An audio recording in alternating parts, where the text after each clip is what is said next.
Cognizant to the needs of our learners, parents, and teachers, the Department of Education provided us with powerful tools for productivity that will allow us to foster critical thinking skills, problem-solving skills, communication and collaboration skills to be compassionate, responsible global citizens. Join us and discover new ideas in our series of professional development training program with the ICTS EdTech Unit and Microsoft Education Philippines. Together, we will equip our learners and empower our fellow educators for a dynamic future.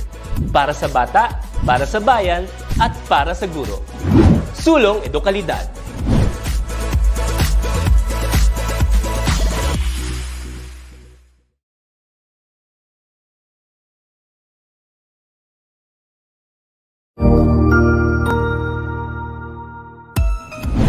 Mabuhay! Good day to all! I am your Tutor Madge. Welcome to ETULay, a free online tutorial, an initiative of the Department of Education, Information and Communications Technology Service, Educational Technology Unit, ICTS EdTech. This program is aimed at helping and assisting learners from kindergarten, senior high school, ALS, Alive, and SPED learners. Aside from answering the modules, the ETULay is offering programs which you will surely look forward to. Together with our parents and teachers, the ETULay will bridge the gaps where difficulty and ease meet in learning new knowledge and skills. So, let us prepare our modules, pen and paper. Ready your mind to see and hear worthwhile and interesting lessons. Let us now study and learn, together with our volunteer online tutors. Tara na!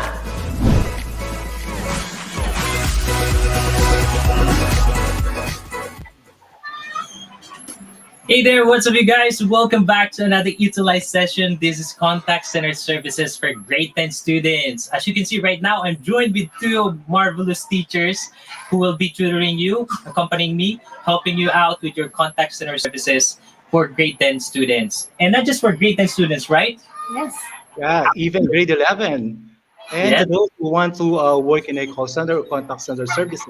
So, Yeah. So even those that are not a student right now who are interested to becoming a contact center employee, this is a pretty useful session for them.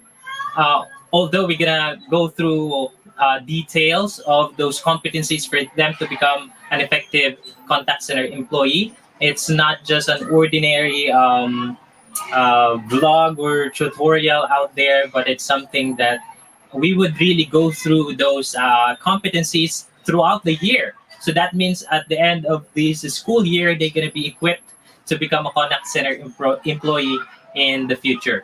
Right, Tutor Rodman? yes, that's correct, sir. That's right. All right, so hold on. So I'm picking up our, yeah, right there. So we would like to introduce ourselves to you personally, our dear students. All right, so let's see if there are comments already. Ayan, there are already comments below. Sha El Bosho, hi po. Okay, good afternoon, everyone. So I'm Tutor T. I'm from the SDO Cavite Province. And I'm, Sorry, please continue, sir. yes, and I'm tutoring contact center services since last year. And like what I said earlier, I'm so happy that I have two brilliant tutors with me right now. All right, so take it away. Please introduce yourself. Big hi and powerful hello everyone. I am teacher Tutor Teresa from SDO Cavite Province. And of course, she's the beautiful wife of Sir Andre. Exactly, I Thank agree. you. Yeah, I am Tutor Rodman from SDO Bataan. Yeah, it's Friday, another learning. So this is your Tutor Rodman. You're tall, dark, and never mind. I thought it's handsome. But you're handsome, Tutor Rodman. Yeah, thank you, I sir. believe you're handsome. All right. So every Friday, we're going to be having our contact center services 10. But also, like what we said earlier, it's not exclusive for grade 10 students. It's also for grade 11 and grade 12 students, also grade 9 who are taking up this competency from TLE. All right. So it's every Friday from 2:20 until 3 p.m. And we would be airing or streaming live on DepEd EdTech Unit, our Facebook page and DepEd tayo Facebook page of DepEd Philippines, and also on YouTube. YouTube. All right. So what are our platforms on YouTube, Tutor Rodman? From YouTube. Sir, please share. So Sorry. we're gonna be live streaming on DepEd Philippines, DepEd EdTech and DepEd TV. Yan. Yun yung mga official YouTube channel natin sa buong Pilipinas. So ayan. So give your shout out. Kayo dalawa, aking mga kasama. Ayan, meron na tayong mga viewers right here. Shout out to Ma'am Juanita Lucas Cruz, good PM po. Ma'am Marinel Cruz, hi po. Ma'am Susan De La Rosa, good afternoon. Ma'am or Sir Sean David Block, watching from Santa Teresa Second High School. Yan po. And also I would like to shout out Ternate District under the leadership of our PSDS, Sir Arnel P. Zapanta. Yeah, another shout out to Renan Sison, Francisca Omelan, Kim Yuna Raslis Barras, Coribanas. And of course, I would like to say good afternoon to all my principal and assistant principal. And thank you very much, Mom and Sir, for allowing me to join in ETULay. Thank you very much. Ayan. Oo, pero syempre tayo ay sama-sama sa buong taon, ano, walang iwanan. Syempre kung gusto natin makuha yung full advantage of this program, syempre para sa ating mga estudyante who are answering or who are looking for help when it comes to answering your learning module, this is a good platform for you because ang gagawin kasi namin, mag-focus kami sa mga task or parang ibibigay na namin sa inyo yung sagot doon sa mga task. Pero syempre, tulong lang. Hindi lahat ay may bibigay namin. Pero bibigyan namin kayo ng idea how to accomplish those tasks. So let's proceed right into our discussion for today. And we're going to be talking about personal entrepreneurial competencies. Our objectives are, first, identify areas for improvement, development, and growth. Align your PECs according to your business or career choice and create a plan of action. Okay, take it away, sir. That ensures success in your business or career choice. Ayan.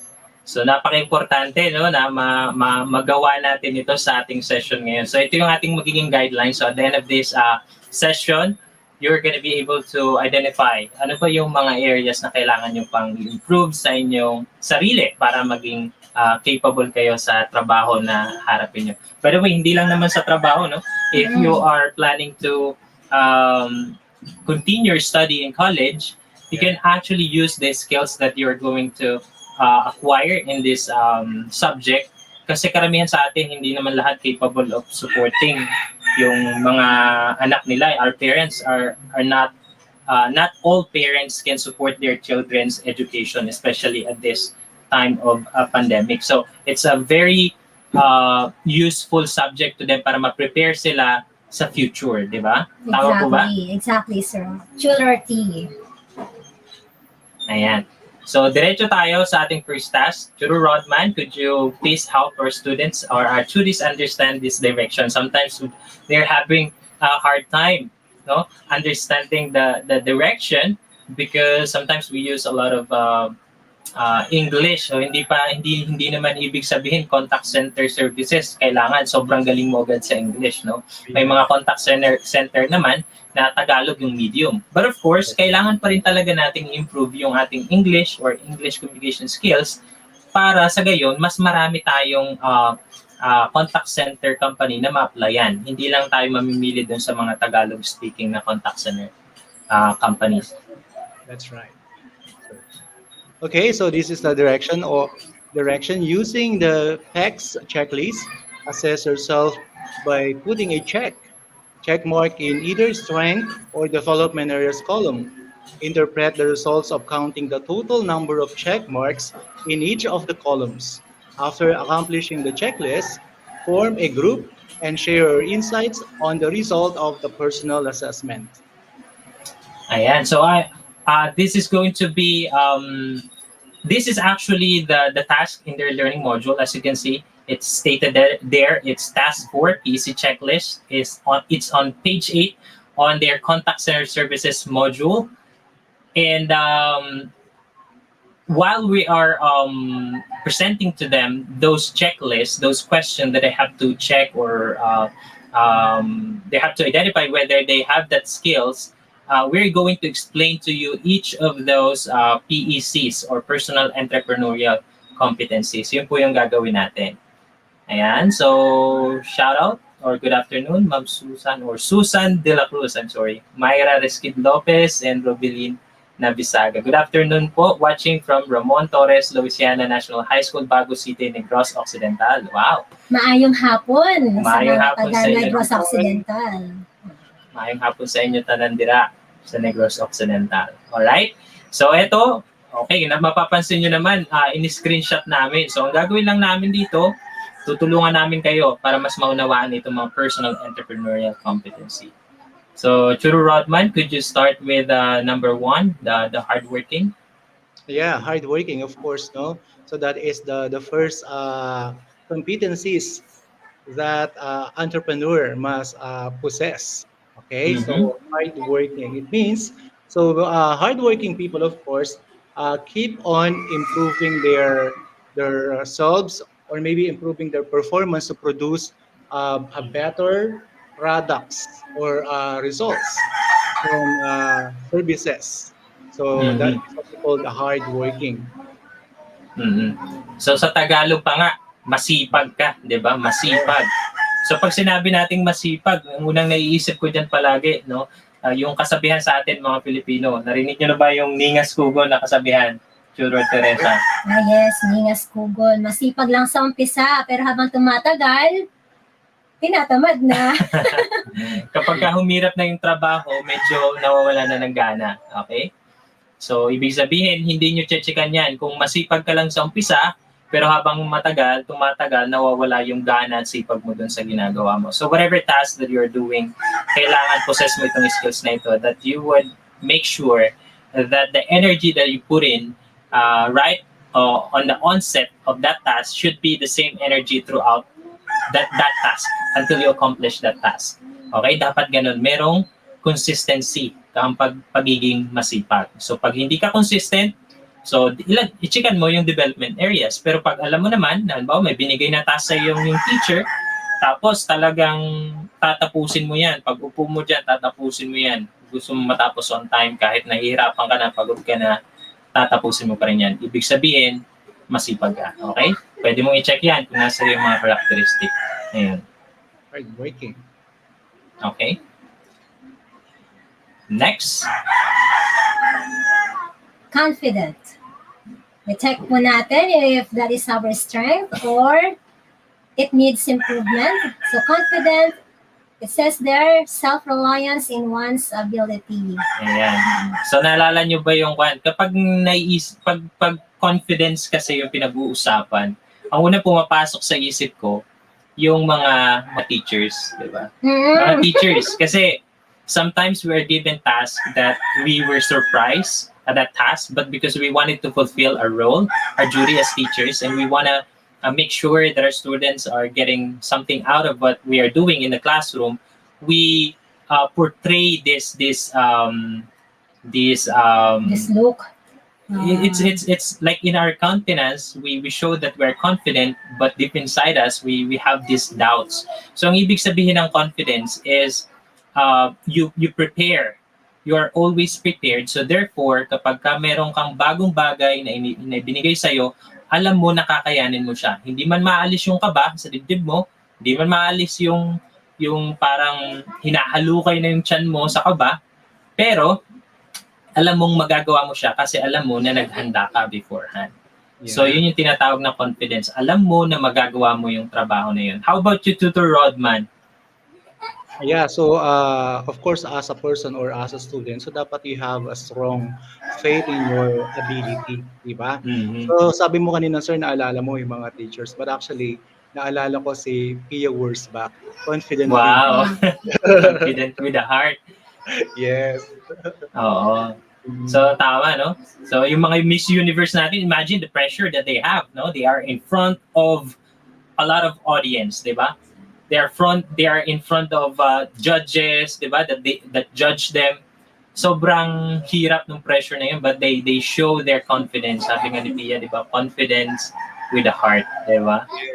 And aside from that, sir, for instance, you don't have the what you call the confidence, hindi mo talaga papasukin yung yung business right? Mm. Kailangan talaga you are confident, you have a strong faith na kayang-kaya mo 'yan, no? Mayroong ability na alam mo na kakayanin mo lahat ng pressure. Kaya nga pinapasok mo yung business, right? Oo. So Kasi kailangan yun, no? yeah, kasi we're talking about entrepreneurship Yes, entrepreneurship.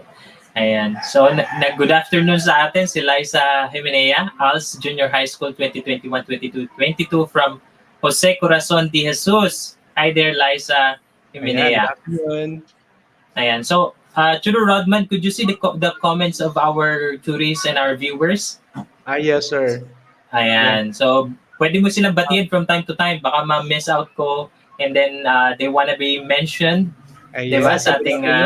Good afternoon to Eileen Bation, watching from Marlborough Elementary School, Bansalan West District, Davao del Sur. And of Okay, course, good afternoon. yeah, please continue. I'm sorry. Good afternoon also to Ma'am Maria Luisa Salinas, watching from Pogo Elementary School, Bautista District, Pangasinan 2. Ayan. So, pakishare din sa ating mga students, if your teachers that are watching this session, pakishare po sa ating mga bata. This would help them accomplishing their task. So, ito po, nasa task 4 tayo ng PEC checklist. Okay, let's go right into committed or disciplined. Disciplined na tayo, okay? So, ang definition dito, the short definition of discipline is you always stick to the plan. Okay? So, when was the time that you felt that you have this characteristic or this competency? Tutor Rodman and Tutor Teresa, kailan yung huling pagkakataon na naramdaman nyo ito na may disiplina kayo? Ako na mauna, Tutor E, no? Ngayon lang, this morning, because our son is in grade 1, so kailangan yung discipline sa pag-aaral. Hindi kailangan mag-deviate sa schedule niya. No matter how hectic our schedule as parents are, kailangan, anak, gawin mo ito. Yun. Okay. How about naman sa business, sa negosyo? Paano natin may papakita yan, yung disiplina? Yeah. Siguro, yung sa for instance, sa negosyo, huwag mo sasamahan ng mga hindi mahalagang bagay, right? Yes, exactly. Nalulugi kasi yung business kapag nakita mo na yan, for instance, you are earning, no? Kumikita nga. Tapos, merong mga tukso dyan sa labas. Halimbawa, inuman, something like that. Mawawala ka na sa focus, mawawala na yung discipline mo. Dapat stick ka pa rin. Ang ano mo kasi, ang goal mo, para maging successful yung business mo, right? So, wag mo dapat samahan ng mga unimportant things. Oo. So, ang goal natin talaga is kumita, no? To make profit and to make your business grow. Yeah. All right. So, I just remember this training, no? In developing our discipline when it comes to our business. And I just remember that because of what Tutor Rodman just said to us. One of our trainers said in this course about entrepreneurship, he said that we should always set aside something. Like we earn something. Instead of spending a lot of earnings for our personal expenses, we should set aside something to invest right back into our business or to set aside something to pay ourselves. So sometimes our challenge as a business person in the future, our students, ang challenge natin once we have this earning, a bulk of earning, we kind of lose our goal to grow our business because we want to buy things that we wanted, diba? Discipline has to do with delaying your gratification as well. Okay, so sometimes you are pretty tired with all the tasks that you are accomplishing in your business or in your livelihood, and then you want to rest, but because you have to deliver your promise, deliver your product, you still need to push yourself up so that you could really make a difference in your business, make your business grow.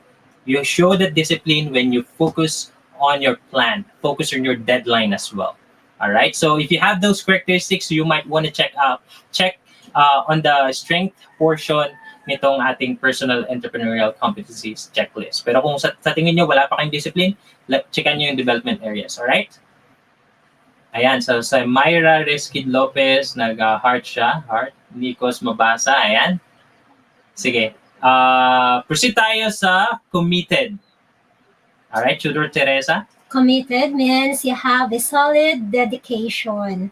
Yes. Mataas yung commitment and the sense of accountability na kahit anong mangyari, hindi mababali. Diba? Kung sinabi mo yun sa business or sa mga kausap nating mga businessmen or anyone in the business world, kailangan nating panindigan yung ating mga salita. Yes. Right? Kung sinabi mong I do kay Sir Sampre, ayun, committed. I do. I do. Commitment. Commitment. There must be a solid dedication. Yes. Ayan. Another is the ability to accept changes or being adaptable. So, similar to being flexible as well. Ayan.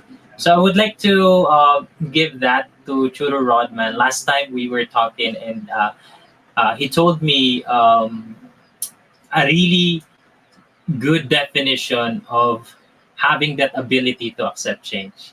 Yeah. Would you mind sharing that to us again, Tutor Rodman? He said, no permanent in this world except change, right? Yeah, so every day, every minute, nagbabago, right? So, ayan, we have to accept change. For instance, right now, for instance, in the education, so before we have face-to-face, but now we are using this modality, right? Virtual, online class. So that is what we call change. We do not expect, di ba, na mawawala yung face-to-face. But because of this pandemic, nandito tayo. But still, sabi nga ng ating DepEd Secretary, dapat i-continue natin ang learning. And that is very important. Tama yun, no?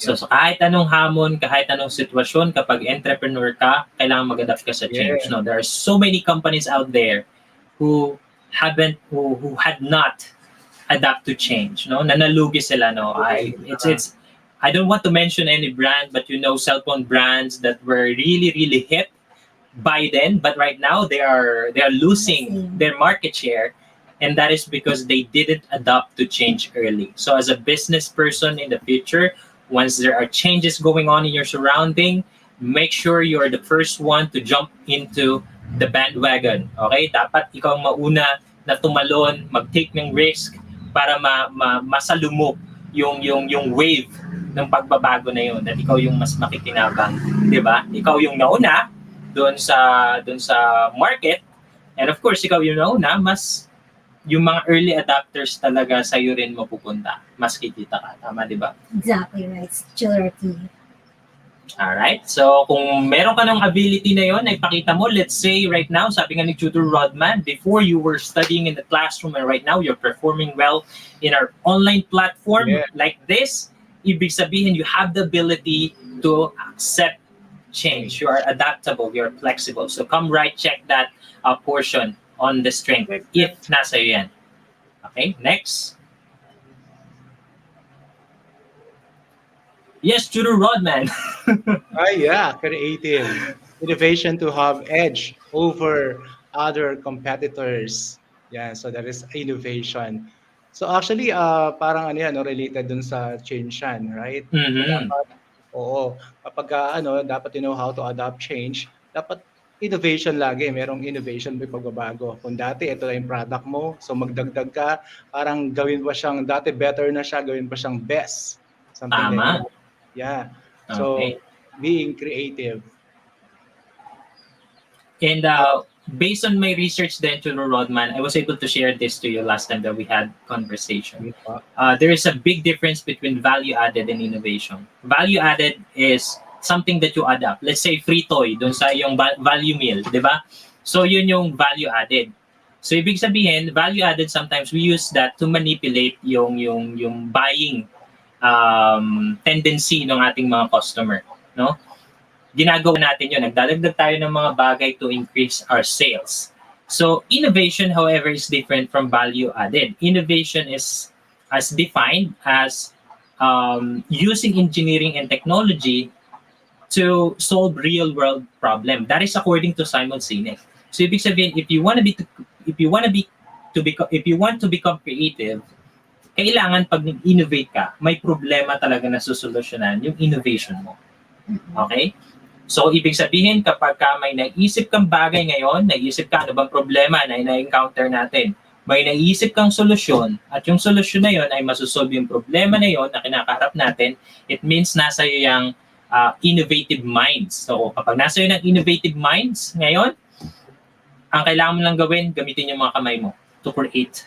Diba? Innovative mind equals being creative. Magiging creative yung mga kamay mo. Diba? Exactly right, Tutor T. Okay, shout out muna tayo kay Ma'am Melba Alimon. Good afternoon. Watching from Talibong Elementary School, District of Kabukgayan, Division of Biliran. Yeah, and Also to Ma'am good afternoon Ma'am also to Emelinda Belmes Bacara. Good afternoon po. Watching from the Division of Abra. yes, and also Jovan Tamani. Good afternoon. Okay, from Doña Magdalena Gafood High School. Wala pa yata ako nakikita from Bataan. Parang absent yata yung sabihan ko. Oo, so yung mga viewers namin from Bataan, our students, could you please comment down below so that we may know that you are supporting our session for today. All right? So let's proceed right into profit-oriented. I think most of Pangasinense and Ilocanos, as far as they know, my wife is Ilocana, and I know she has this competency right in her already. Profit-oriented. Hindi kami kuripot pag mga Ilocana, yun ang lagi mong sinasabi. Ang tamang term doon is we are wise spender. So always looking for an opportunity to have or earn income. And of course, hindi kasi madali ang kumita ng pera. And why we are earning, bakit tayo nagtatrabaho, why we engage ourselves into business, diba, para makapag-provide for our loved ones. And so we are mindful of the things na importante at mas importante. Yan po. Correct. Ayan. So, pag narinig ko kasi itong profit-oriented, I always come into this term where, let's say you do have a money already. You have certain amount of money. And when you're profit-oriented, even though you're not earning at that time, your mindset is actually to save that money up. Because money saved is money earned.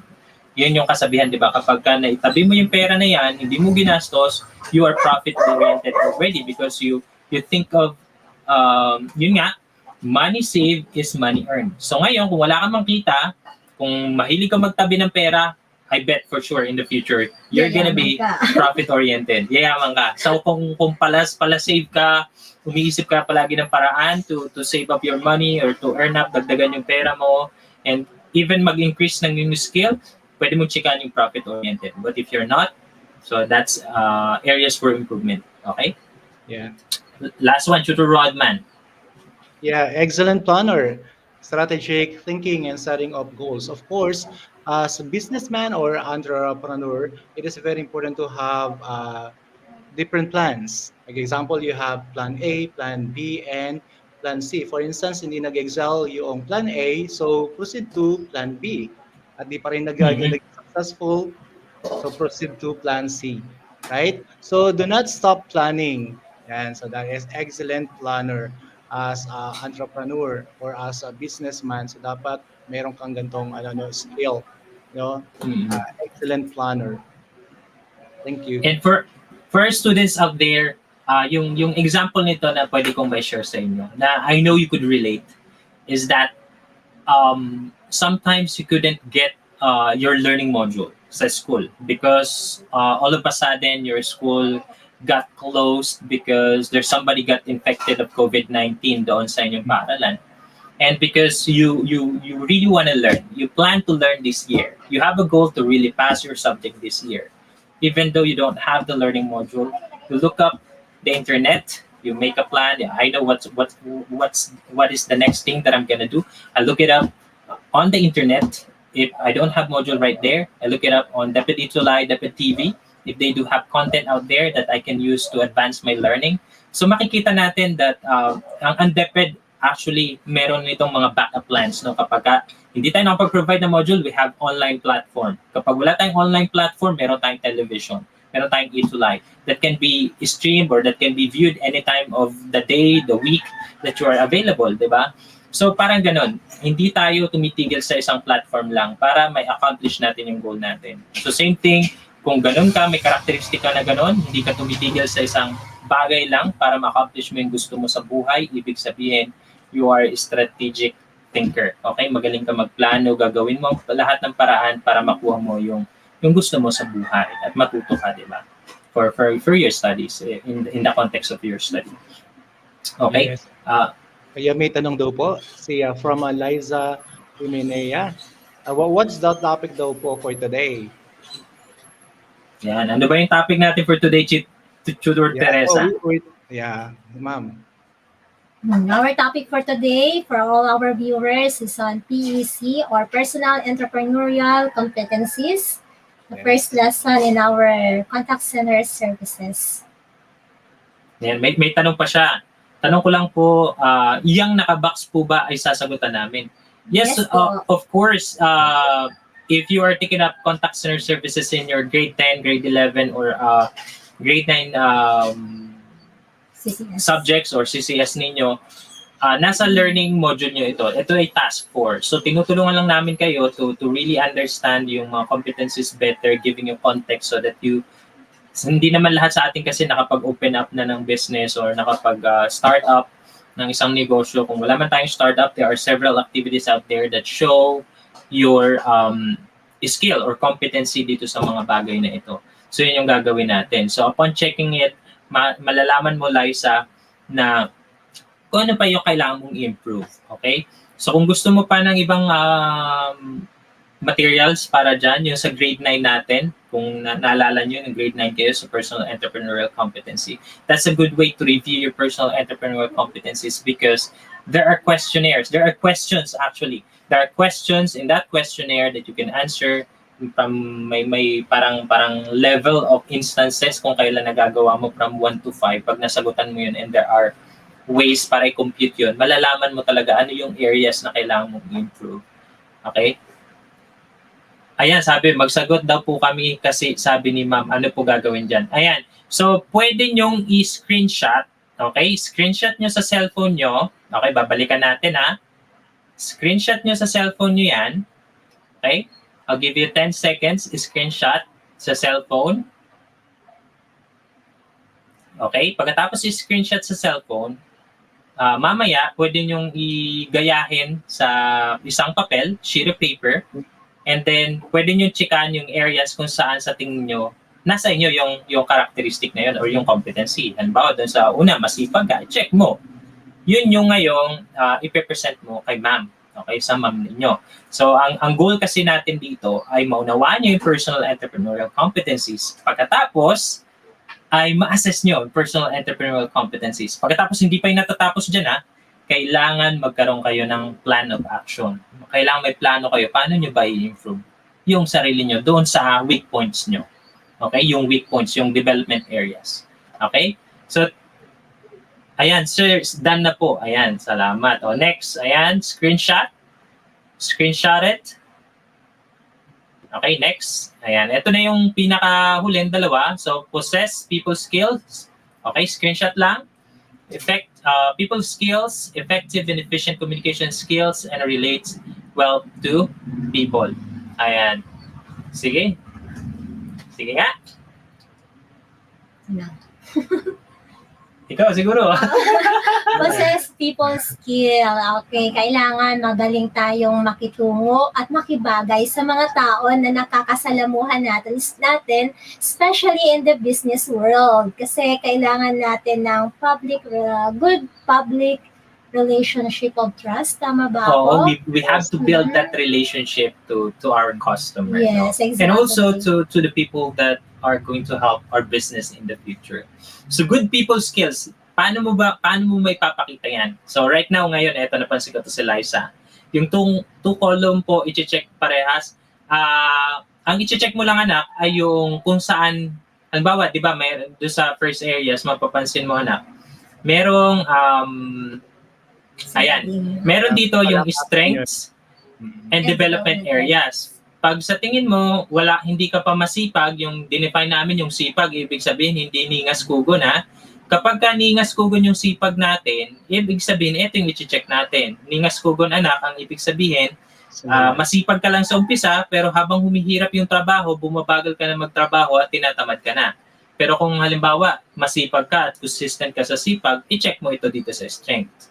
So, kukopyahin mo itong lahat ng column, tapos i-check mo kung saan yung sa tingin mo ay nagre-represent sa iyo. Kung masipag ka, again, check mo yung strength. Kung sa tingin mo hindi ka pa ganun kasipag, i-check mo yung development areas. Okay? Ayan. So, balikan natin yon. Patuloy tayo doon sa possess people skills. Okay? Gagamitin na kitang example nito, Liza. No? Kapag itong people skills kasi, hindi ka nahihiyang magtanong. You want to communicate what's in your mind.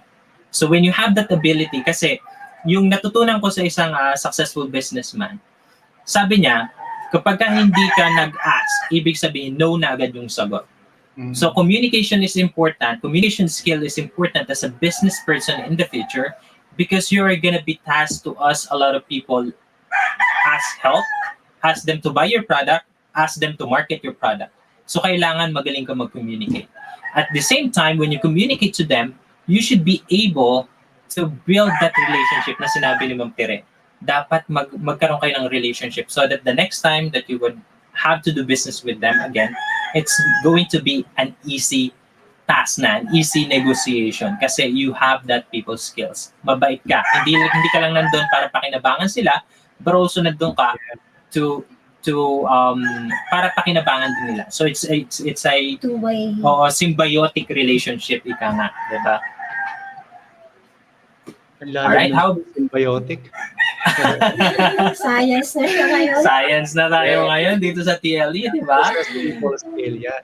For instance, you are the boss, sa business natin. If you are the boss, so dapat you know how to deal with your people, yung mga tao mo. So, kasama yun dyan. So how to, yung skill yung protect people skill. Sakto yun. How about you, Rodman, yung last? A sound decision maker.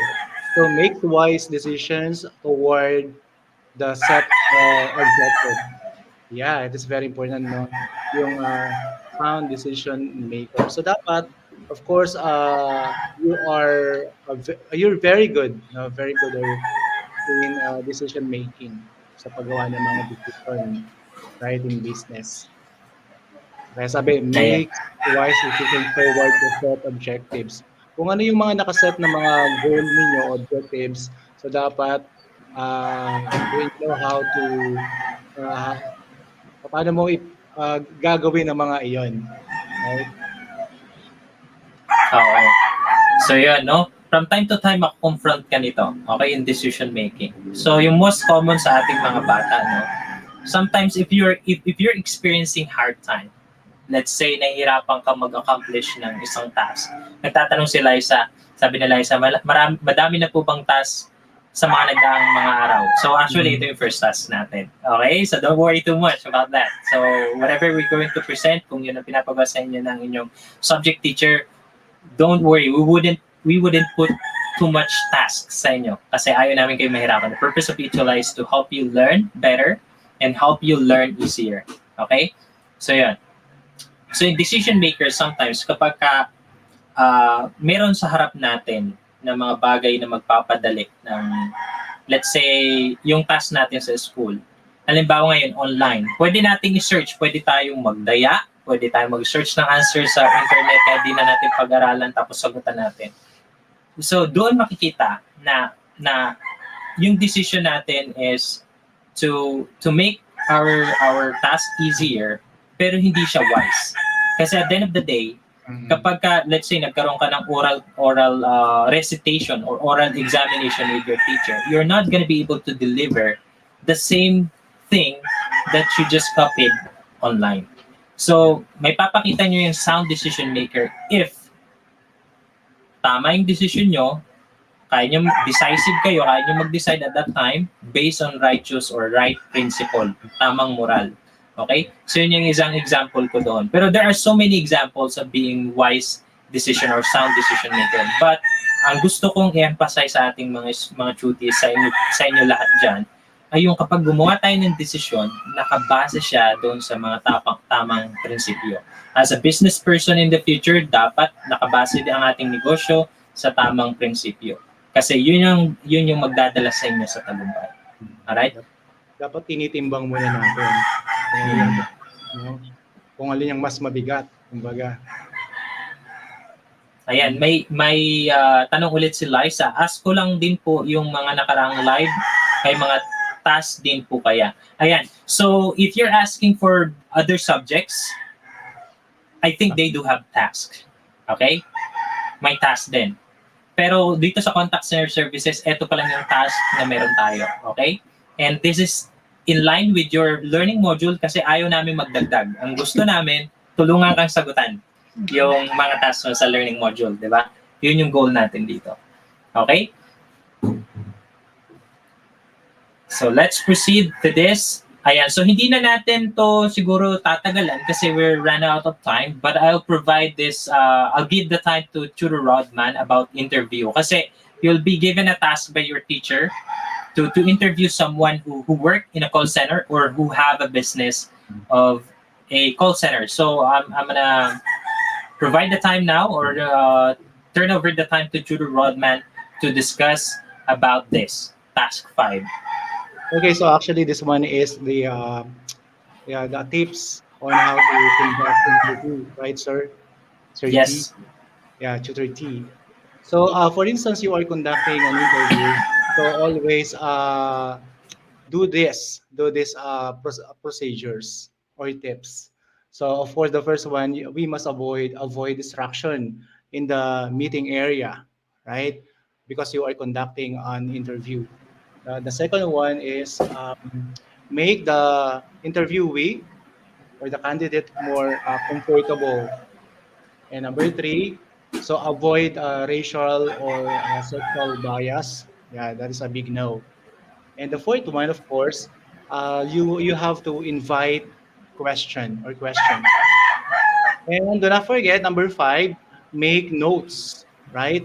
Because sometimes even we are intelligent or we are the most intelligent person in the world. So, of course, we forgot something. So that is make notes. And then number 6, of course, interview approach. And then please prepare in advance. So an interview questions. And yeah, so those are the tips that we must prepare or do in conducting an interview. Right, sir? Exactly. Do I need to explain those? The direction. Yeah, the tips. For instance, sabi, avoid disruption in the meeting area. So yun lang, for instance, you are conducting an interview, make sure na walang makaka-distract dun sa mga ini-interview mo. Halimbawa, yung mga ingay, yan. Even yung yung ito, halimbawa, for instance, I am conducting an interview right now. May interview ko kayo. So dapat, ayan, walang distraction para mas maintindihan natin yung interview. Right? For instance, Okay. I am asking questions para mabilis ninyong ma-interpret kung ano ba yung tinatanong ko. Right? Gusto niyo bang tanungin ko kayo ngayon, sir? Ma'am. Okay. So I guess we would just have them screenshot those questions. Yeah. And what I want to do right now is actually to explain them the reason why we would have them to conduct interview. The reason for them, or the reason behind why we would ask them to conduct interview is because we want them to compare these personal entrepreneurial competencies that we studied in this session with competencies that those people who are working in contact center already possess right now. So comparison. So upon comparing yung mga personal entrepreneurial competencies na pinag-aaralan natin doon sa competencies na meron sila, malalaman nyo ngayon ano yung mga competencies na dapat nyo rin pagtuunan ng pansin. Ano yung pinaka-relevant doon sa industry. I believe all of the competencies that we discussed are relevant. Pero ano yung pinaka-relevant at alin yung sa tingin mo dapat mong pagtuunan ng pansin. Okay? So, I'm gonna show this. So, sa mga walang learning module, pwede nyo nang i-screenshot. These are the questions that you can ask. Pwede mong i-modify yung question. Okay, screenshot. I'm gonna give you 3 seconds. 1, 1, 2, 3. Alright. Okay, pag hindi mo nakuha, mamaya balikan mo yung session, then screenshot mo these questions. Okay? Yes. Okay, 3 seconds again. Thank you 3, the tips 2, from a successful 2, businessman. 1, 0. Alright? Gusto ko rin magbigay doon sa sinabi ni Tutor Rodman, no? I believe yung interview na magagawa nyo ngayon, kung may kakilala kayo na nagtatrabaho sa call center, probably magagawa nyo siya via voice call or ano tawag dito? Video call, Video no? call. So, ibig sabihin, paano matatanggalin yung distraction sa part mo? Punta ka dun sa lugar na tahimik. Kung malikot yung kapatid mo, magulo siya, labas ka muna sa bahay, doon ka muna sa likod. Para kapag nag-interview ka, mas madali. Yeah. Ay, may tanong ulit sila, isa, yung interview ko ba sa paper lang po or video? Okay, so nasa paper na screenshot mo ito yung mga itatanong mo, anak. Tapos, isusulat mo sa papel, syempre, yung answer. Okay? Isusulat mo yung answer niya, tapos i-compare mo kung ano yung competencies na mas madalas nilang binabanggit. Okay? So, kung eto pwede mong baguhin kasi syempre hindi naman lahat ng kakilala natin businessman. So, pwedeng ang interviewin mo, contact center agent. So, pwede mo ring interviewin yung mga online tutors. Yung mga online tutors like ESL because that's BPO pa rin. BPO pa rin yan. Under pa rin ng BPO. Yan yung kasi madalas ngayon. Alright? So, kung wala ka namang ma-interview, wala kang kakilala, maghanap ka ng isang negosyante na malapit na kakilala mo, tanungin mo siya, i-adapt mo lang yung mga questions na ito, tanggalin mo yung contact center, kasi same pa rin naman yung entrepreneurial competencies na meron sila. Okay? Ayan. So, plan of action, we're gonna show this up to you next week. This is going to be our first task next week para matulungan naman namin kayo next week paano gumawa ng plano. Okay? Paano nyo paplanuhin, makagawa kayo ng plano na improve. Okay? Yung mga bagay na sa tingin nyo ay kailangan nyo pang improve doon sa personal entrepreneurial competencies na diniscuss natin. Okay? So, Tutor Rodman, Yes, sir. is there anything else that you wanted to add up? Preparation. So yeah, we will explain it fully next meeting, sir, about preparation of plan of action. Mm-hmm. Okay. How about you, Tutor Teresa, before we conclude our session?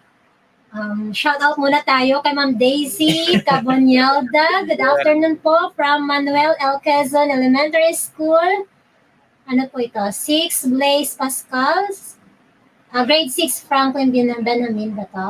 Franklin Benjamin. And I would like to say thank you to Liza Jimenez. Napaka-active niya, no? Ayun, fighting. Para lahat ng mga viewers natin, no? Yung mga nanonood sa atin, ganyan ka-active. Ka-active. Kasi gusto natin mas maging interactive talaga to, no? Correct. So if you have questions, do not hesitate to ask, no? Just post your questions in our comment box.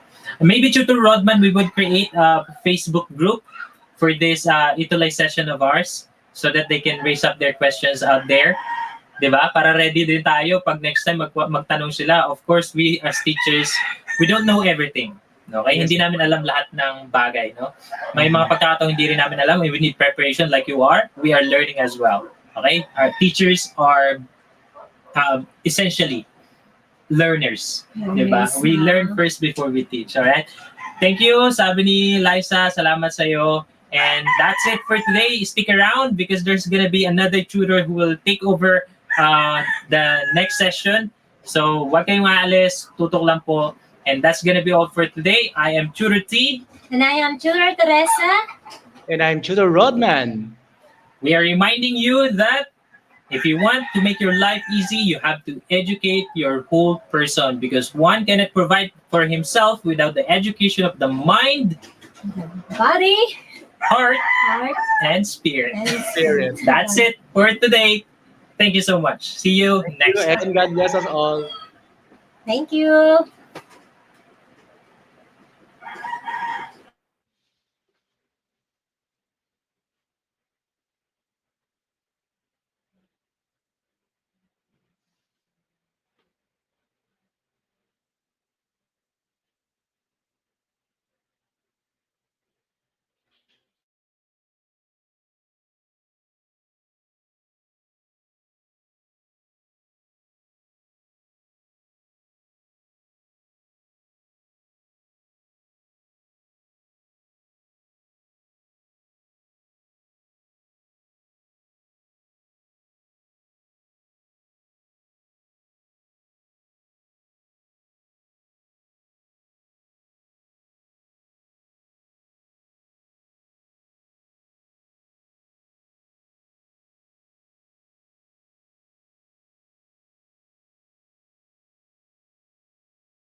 Ang husay naman!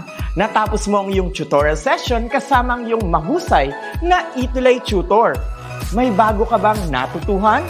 I-share na yan gamit ang hashtag #level-up. Huwag aalis ha dahil may susunod pang programa na pwede mo ring panoorin at salihan dahil naghihintay na ang iyong mga tutors. Happy learning dito sa ETULay!